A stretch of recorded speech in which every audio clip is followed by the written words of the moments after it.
Date to your potential, inspiring, educating, and empowering single members of the Church of Jesus Christ of Latter-day Saints. Our hosts are Peggy Matheson, betrayal trauma recovery expert, and Sharon Collier, certified life and relationship coach. Hi, everybody. Hello. Oh, I'm sorry you missed such a great brainstorming session, but we're gonna give you the meat of it. But what we learned was that I'm allergic to Sharon. Weird. No, we're recording in her house, and often when we come here, I cough. I start coughing crazy, which I was doing this morning. Anyway, But she's done it at her house too, and it's not my dog's. Oh, That's so why- we think it's Sharon. So it might be me. She's allergic to me. Okay, we've got a really great topic today, one that I think everybody deals with in some way or another, and that is confidence. Yes. Building a foundation of confidence in dating is really important to feel successful. Yeah. And so Sharon has some really great stuff to share with us today. So take it away. All righty. I get this question asked a lot. You know, how do you have the confidence to put yourself out there? Or I'm not a very confident dater. You know, this is kind of a new territory for me. So important subject. First thing we're going to talk about, because we never talk about this, is taking time to heal yourself. Wow. What? Wow. What? When do we ever talk about that? It's groundbreaking, isn't it? Well, one of the things that I'm sure I've brought up before, because this has been my experience, and I know it's been yours too, is that we think we're healed and then something comes up. Yes. But it's because really the full healing and the growth, and it's never like you're never done with this. On the planet, we're always growing, right? Right. As long as you're on the planet, there's always growth. But that when we meet parts of ourselves that we're not, that come up when we're in relationship that Yes. don't come up when By we're not in ourselves. relationship. Yes. So confidence can be built throughout a dating relationship, throughout a relationship period, Yeah. as well as on your own as you're getting into it. Yeah. Well, hopefully we're going to build a little bit of a foundation here so that we're not completely deer in the headlights, right? Great. Yes. Healing from grief, death or divorce, brain fog. You can get brain fog going through a divorce. Widows think we're special and that we have widow fog, but brain fog happens if you go through a divorce, if it's a traumatic enough divorce. So we need to be in a good place to be making decisions and not in brain fog, especially. We need to go through all the feels.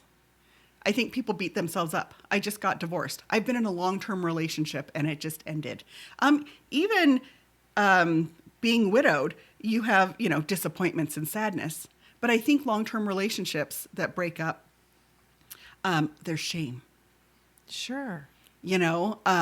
Especially with men who hold the priesthood. I know that I've heard from a lot of men who are like, we're not supposed to get divorced. We're supposed to make things work. And there's a lot of shame involved. And those things need to be resolved, Right. before we really start dating.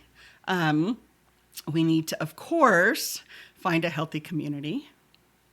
Single Yes. people need a healthy community. We need community. We And just need people, even if you're an introvert.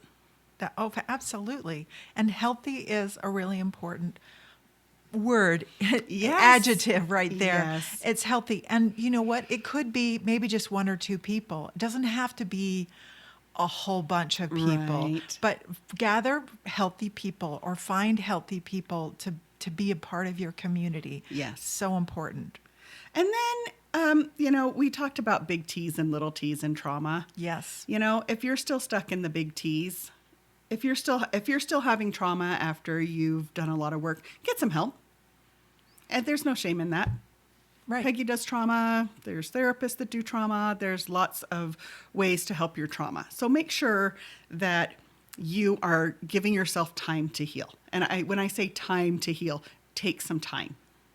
Yes. You know what I love is I've had several people come to me to work with me who are like, you know what? I've been listening to your podcast and I'm just wondering, maybe I need to do some work. I'm not sure, but this is what's happening. And I love that openness and that curiosity because Yes. that person is setting themselves up for success. Yes. In whatever way they're going to be moving forward in their life because they're curious and they're willing to go, hey, maybe there's something here that I need to look at. And I love that. Those are my favorite clients because they're like ready. They're open to it. They're open to change. They're open to growth. It's really nice. Yeah. Yeah. Okay. Next, know yourself. Know yourself. Know your values. Have you built a strong value system? Know your strengths. Know where you're going in life, right? Yes, really super important. You have to have that center as you expand out and get to know other people and other, their life and their stories and all of that. You need to know who you are. Now, we've talked about this before. If you don't really know some of this stuff, if you're trying to explore, if you're uncertain, if you don't know what your values are, I help clients all the time with their values, figuring out what their value is. And it's so empowering to know, to actually, and I'm not talking about the religious values. Right. I'm talking about, do you value adventure? Do you value viability? Do you value, communication? I mean, Yes. let's figure out what your values are, because you have that to come back to when you're making decisions in dating. And if you Yes. don't know that, it's super hard. Right. You can get really confused. Right. And a lot of our core values come from the gospel. Yes. Which, I mean, kind of makes it easy for us, right? Right. But I think that can keep us from actually looking deeper into what do I Right. love, want to build my life on. Right. And that's the thing. We're still building our lives. And if you're suddenly single, you are rebuilding. Absolutely. And that's something important to know, that we are rebuilding.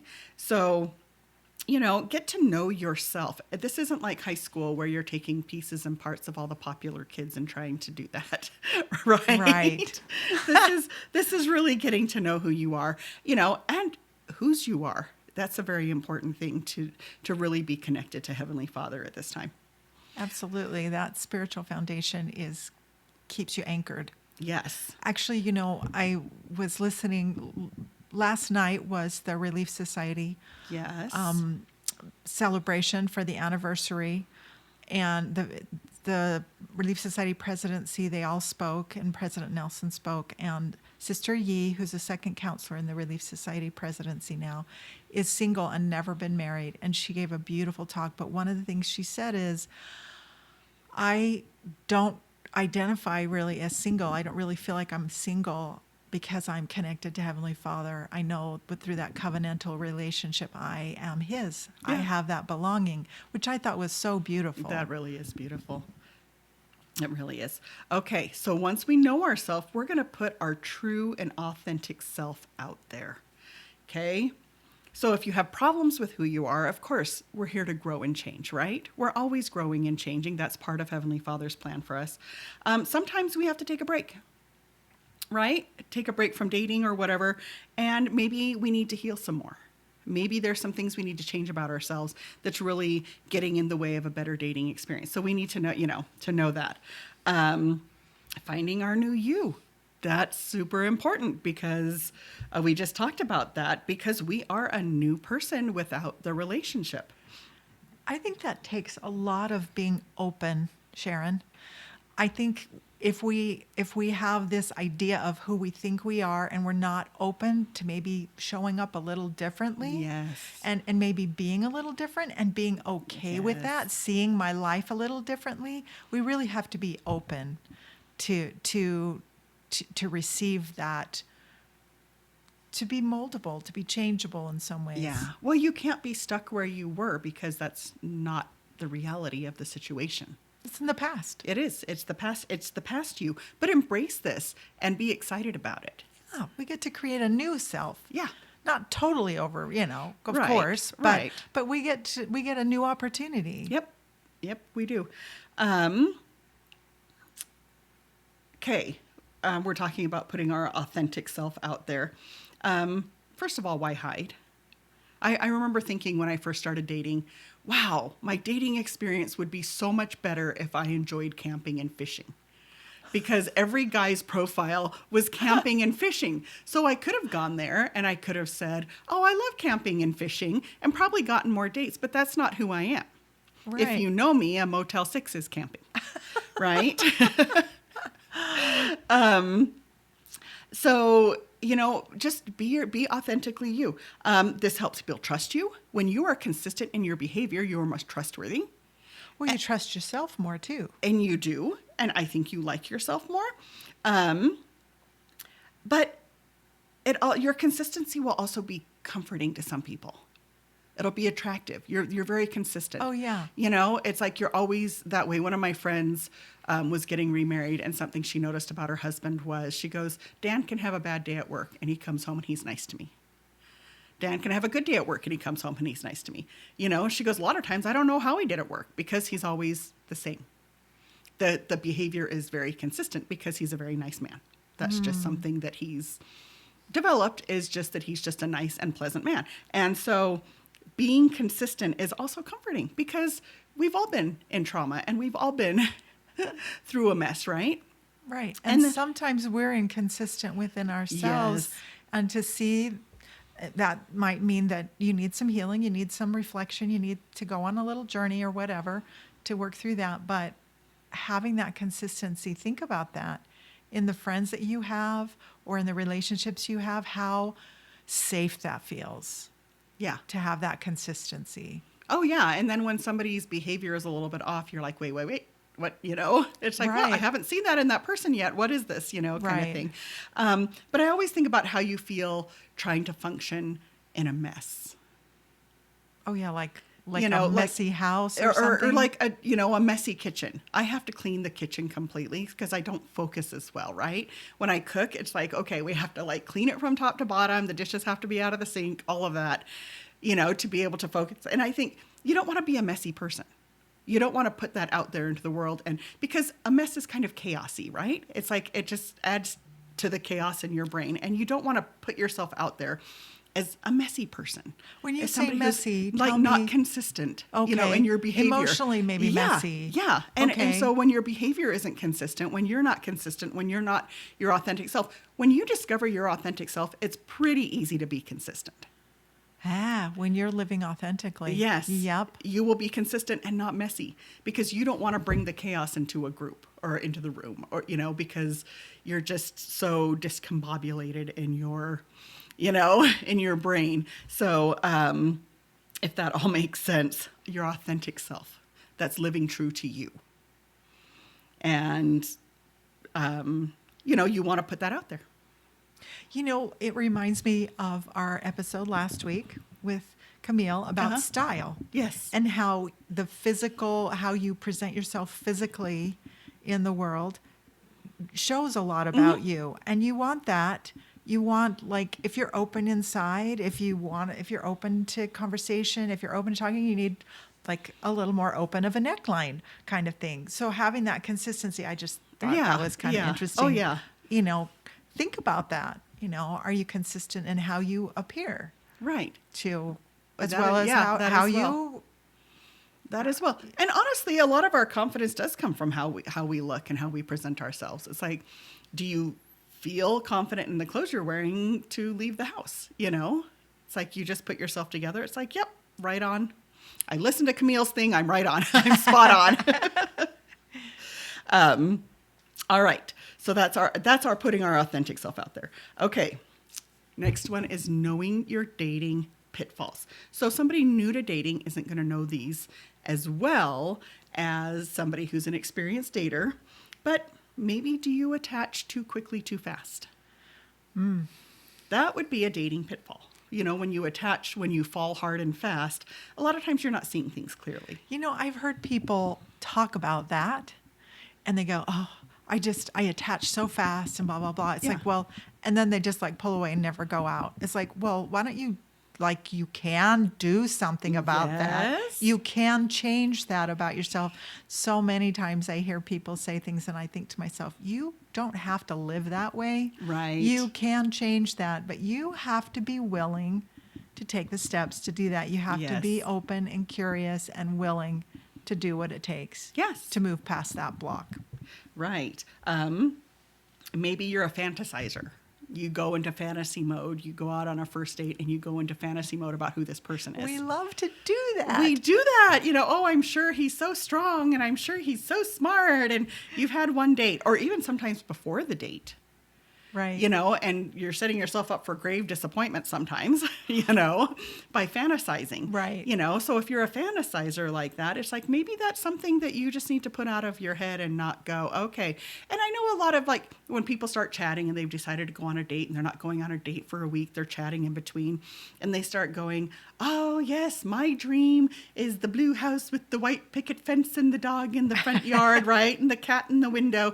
And you start fantasizing. That actually, you start building dopamine. You start getting attached to this person before you've even... Because you're making up these stories. Before you've even probably met them in person. Well, and we have just the whole Hallmark thing just gushing in our world. Oh, yes. I stop at every gazebo to see if there's a cute man that's going to come up to me, So maybe that is a problem with, maybe that is a pitfall of yours, that too much fantasizing or too much romanticizing, too much thinking that life is going to be like a Hallmark movie. Right. And we can't really do that. That's like a step out of reality. That's like a fantasy. Maybe if you're someone that does that a lot and you're not super aware, just start getting aware of it, because it can be a way of hiding, a way of running away, of not really being willing to face some pain or some discomfort in yourself or in your relationship ideas. Right. So. Right. Also, some pitfalls. Are you an anxious attacher or an avoidant attacher? Okay, I don't go a lot into those because people tend to diagnose their partners and make excuses for them. But do a little research. If you are running from healthy people, if you are doing some, if you're confusing yourself, why am I behaving this way? This is one of the dating pitfalls that you can overcome. But knowing them is half the battle. Exactly. Being curious enough to understand and to look at yourself going, yes, is this a pattern that I'm creating over and over again? Right. So I did a lot of research, and that helped me change because I had to figure it all out. So if you're having a hard time with the pitfalls, do some research. Like Peggy just said, be curious. Absolutely. It's just going to help you out. Okay, next one. We're going to imagine our ideal partner. Okay, I was just speaking at a widower conference, and I asked the class, I said, who's got a list? Who's got a list of things they want in a partner? And maybe a fourth of the class really raised their hand. Yeah, I was very shocked. Okay, make your lists. What do you want in a partner? Okay, there's negotiables, size, shape, face, right? Hair color. There's some negotiables that you kind of figure out that the goods outweigh the bad. And then there's the non-negotiables. Definitely, that you're like, nope, this is a must. And a lot of, I've noticed, more men than women that I've talked to, a lot of them are physical, okay? Physical are always negotiables. Sharon, I've noticed as I've dated and I've observed other people, the dating process will help you to make that list flexible. Yes. Because you'll come to learn what is even more important than maybe some of the things on your Yes. list. So be flexible with your list, but absolutely that's your vision forward. Yeah. That's your way of saying, Heavenly Father or the universe, this is what I'd like. And that's so important to dream and to know what you want Yes. and to look forward to it. Those are important. Right. And also let it be a process. Of course. And you know what, your list, like she said, is going to change. The more people you date, I'm an advocate for playing the field and getting to know lots of different personalities, because you're going to figure out that what you want now is different. Excuse me, different than what you wanted in high school. Maybe I'm allergic to me too. Anyways, so, challenge yourself to go play the field. And get to know so many different personalities. It's so common to go, okay, I've dated this person 3 times. Well, let's just focus on them. And it's like, no, start dating people in between people, because you learn so much. And a lot of times we talk about missed dating opportunities, and I've said this before. You're not going to spoil it with the one. If Heavenly Father wants you to be with somebody, you're not going to spoil things there. But sometimes we're missing really good dating opportunities where we might learn a lot about people or about us. Absolutely. And so we want to we want to make sure we take all the dating opportunities that we can. Yeah. Okay. Moving on with your ideal partner. Don't be afraid to say no to what isn't for you. If you've met somebody and you do not mesh, you're physically attracted to them, but you're not meshing at all, they're not on your list. Most of their qualities are not on your list. Don't be afraid to just pass them by. I think that's part of the problem I've seen is that people are afraid. Well, and I've felt it in myself. Yeah. I'm afraid to let go of some of the pieces on my list that I want in order to get more of what I want. Right. When you see just a few things, you go, yeah, but this and this. Well, a lot of times when you really struggle with that, there's a lot of physical attraction involved. When you're struggling Really? with the list, it's like, wow, I'm This part is so great. yes, the physical attraction is so wonderful, or the physical chemistry. And so like you have to decide. It's like, okay, most of this person really is physical chemistry, and they're not on my list. And this There's takes a few courage. things. Yes. This takes courage and strength to make those kinds of decisions. Yeah. And it builds confidence. It really, really does, that you To know say no. yourself really well enough to be able to say, I have to pass this one by. Yeah. And it sucks. And I've done that a couple times, especially when they're just a really good person. It's like, you're not on the list. Right. You're just not for me. Some people just don't mesh. And it's okay. It's okay. You can wish them well in their journey. Okay. Change your mindset about dating. We are moving on to this. Don't think it's a chore. And stop feeling like it's a job interview. A lot of people are like, oh, I just go to date after date after. It's like one job interview after another. No. Stop that then. Stop that pattern of, that's boring. First of all, if you're in that cycle, even women, you can say, you know what, let's go out and do something fun. We've been to dinner 3 times. Let's go do something stupid and fun. Like break that cycle so that you don't feel like it's a chore. Or slow down the pace. This is super important. It's not a race. And marriage isn't the finish line. It's like we see somebody who's a potential, and it's like, we got to hurry and get through this and meet the family and check all the boxes and do all the things. And it's like, nope, slow it down and learn to enjoy this journey. Yeah. I love what you said about enjoying the journey, because that's what I was just thinking about. Be Yeah. in the moment. Asking the questions, like the interview stuff, is boring.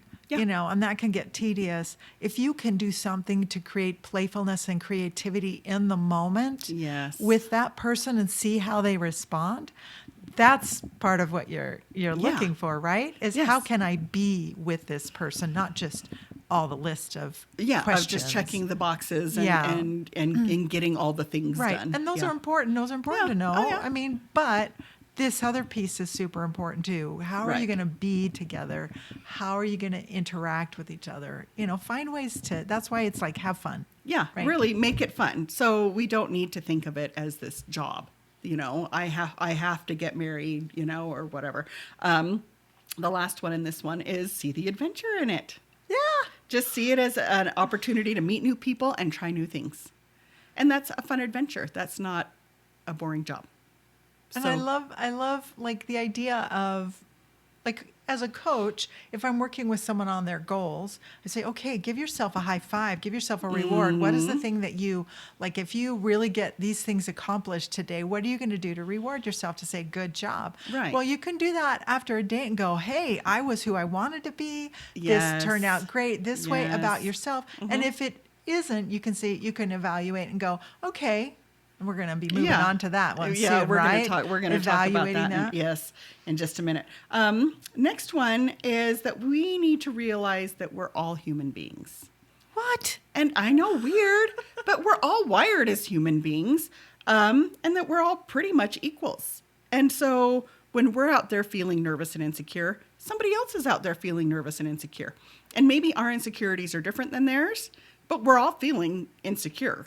I love that. That's a great way to ground yourself when you're in a new situation with a bunch of people, is to say, what I'm feeling is not unique to me. There's probably a lot of people here who are feeling similar, and just Right. kind of levels things out, right? Yes, and you want to do that because It helps take some of the anxiety or the fear out of it. Yeah, and really conquering our fears is going to build us confidence. Absolutely.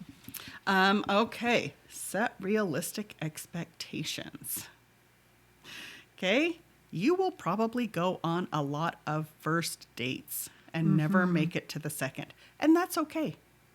I sat down a while ago and tried to put names to faces of all the first dates I've been on, and I couldn't do it. It's like sometimes it's just one after another. And it's like somebody you're just not interested in or you're not meshing with. It's okay. It's just part of the process. Yeah. You will most likely get broken up with, which is hard. Rejection is hard, but that is part of this process. If you cannot handle rejection, let's go back and figure out why. I mean, rejection is hard no matter what, but It's a part of life. it is. And we need to be able to handle rejection. Learn how to breathe. So many people Breathe are like, deep. this is my third breakup. I'm never dating again. No, that's not handling rejection well. You You know, might need to take a break, but and give yourself some time to heal from those breakups or to process or whatever you need to do. Right. But yeah, it's a part of it. Normalizing it as a part of the experience is really helpful. Right. And and hopefully you're not going to, hopefully there's conversations and mutual breakups and the rejection isn't going to be a huge part of it. Don't let that scare you away. But, there's just some things you do. People are like, I'm a serial dater, not by choice. They just date a lot, and a lot of different people. There's nothing wrong with that. Like I said, you learn a lot about yourself and stuff. But this is setting realistic expectations of your experience. Okay. It's okay to make mistakes. Okay. Woohoo! I know. Woohoo, mistakes. Woohoo, mistakes. Well, we learn from our mistakes. But I'm going to encourage you, if you make a mistake, if there's something about your date that you're not happy with, is to fix it. Decide how you would do things different the next time. And that's going to be in your brain. I love this. This is such a great confidence builder. Yes. Is being aware of mistakes and going, I can change this. I can do this different next time. Yeah. That's a real show of confidence. Yeah. And if that's uncomfortable for you, try and stretch yourself and do that in other areas and not dating. Like when you make a mistake doing something else, change the way you're thinking about it and Yes. stretch yourself. This will build your confidence. Oh, in all your areas of life. Yeah. It's just a good practice, no matter what it is. You have a fight with your children. How would I handle this situation different? You and your neighbor just clashed about something. How would you handle that different next time? Because in the moment, sometimes we make split-second decisions that aren't the best. So it's just a good practice. Okay, moving on. Let's not compare people to your ex.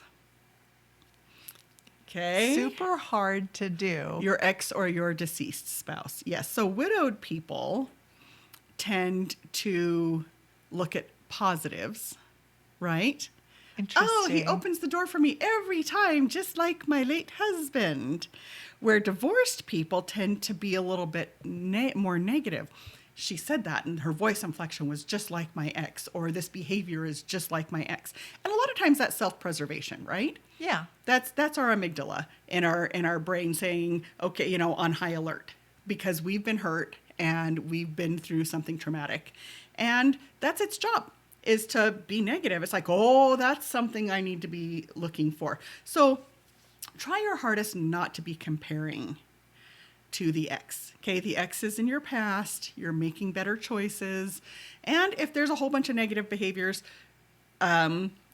regardless if your ex did them or not, that's a red flag, right? Anyways. Right. So we're looking for more red flags, not necessarily Right. And similar to your I think ex. it's very human just like we were talking about, we're all humans, make mistakes and all of that. It's very human to compare Yes. to your past relationships. Yes. And there is a safety measure there, like you said, seeing red flags. But just be aware, just like so much of this, your self-awareness and looking at yourself and going, being curious about it and asking yourself questions. This is interesting. If this is like my ex or my deceased spouse, am I not looking at other things that might be better or okay? Or is this Right. overriding my vision so I can't really Right. see the other person for who they really are? Exactly, because that's just really not fair to who you're dating. You're right. And if you're out there looking for red flags and green flags, I love that. You need Yes. to be out there looking at the positives too, and to get outside yourself. Somebody who maybe has been widowed and had a really great marriage, but has had really horrible dating experiences, like one after another, they will do the same thing. They will start looking at the negatives.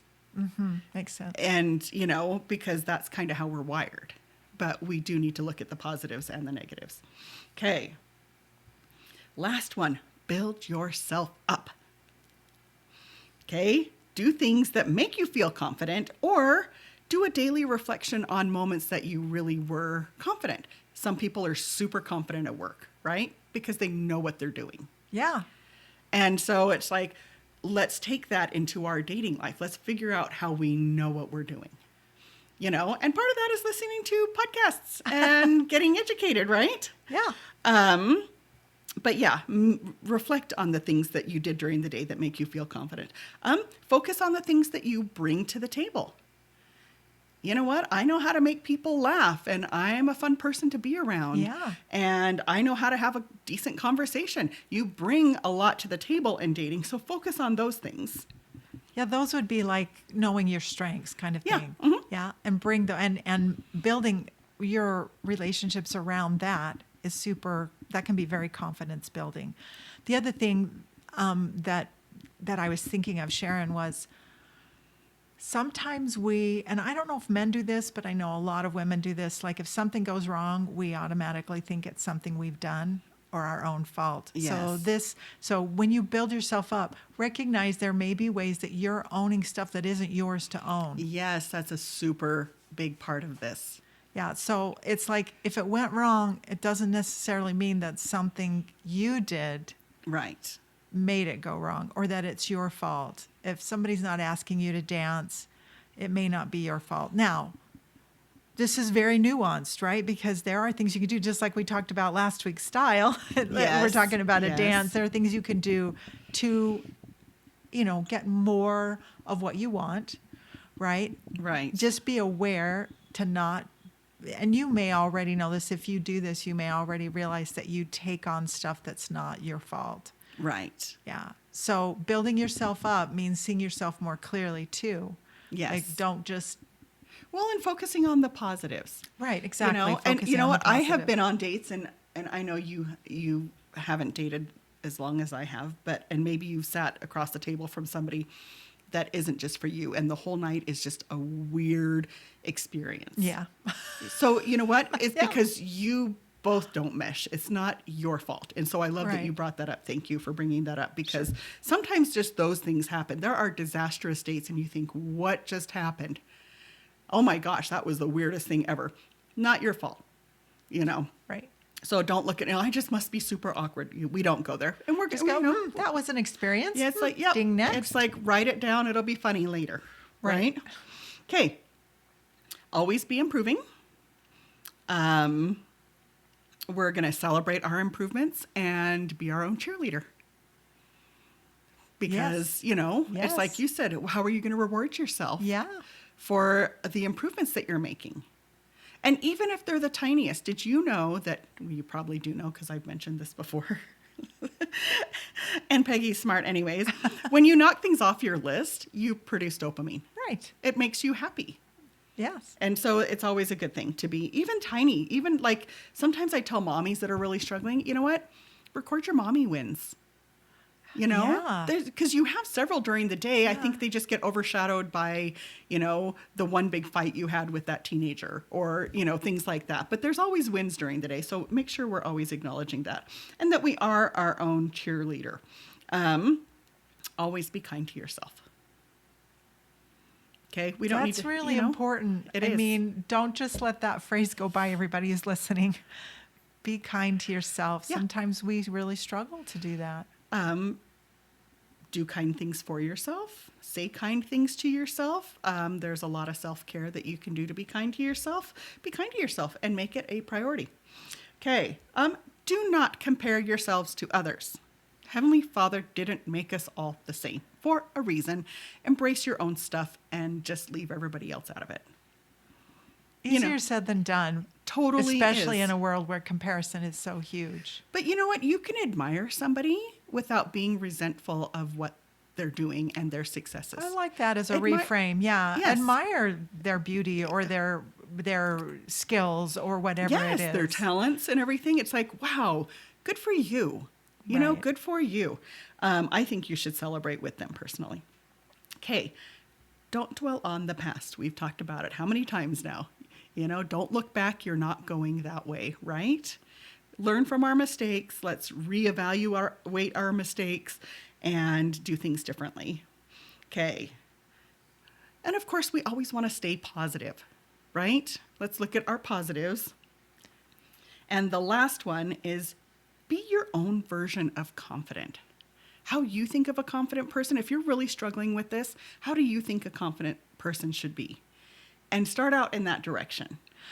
Like a fake it till you make it kind of thing. Yeah, I love that idea. And that would be a great way for people who are struggling just to get into maybe the dating world is stretch yourself. Yes. Go to an activity, even if it's just for an hour, notice how you're feeling and allow yourself that time to be positive, to open into a possibility. Right. I always tell people, they say, I have nerves. Slow down. You have nerves, slow everything down. You don't have to talk fast. You don't have to walk fast.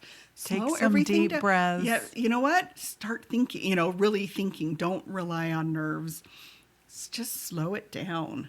It's really going to help you, overcome some of the nervousness. This Yeah. it is all very nerve-wracking, but it can also be so much fun and Yeah. such a learning process. Yeah, you can make it a game for yourself. Almost, yeah. Yeah. Yeah. And all these things can combine for you to strengthen a foundation of confidence. Yes. Very, Really very, very much so. Standing strong in who you are and what you like and what you want to do and Where you're going in where life. you're going and Yep. the adventures you want to have that you have never had. Yep. So, thanks, Sharon. Awesome. You're welcome. Fun, good, important. I think confidence and being happy are two super, super important things in dating and getting the kind of relationship that you want. So, For sure. thanks everybody for listening, and we will talk to you next time. Bye-bye.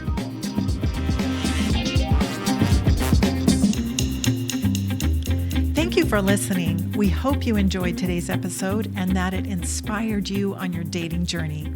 Please share this with anyone you think might benefit from what you've heard today and click the button to follow us. You can reach either Sharon or I at datetoyourpotential.com. We work with people who are single or married. We want you to know you are not alone. We support you. We are in this with you.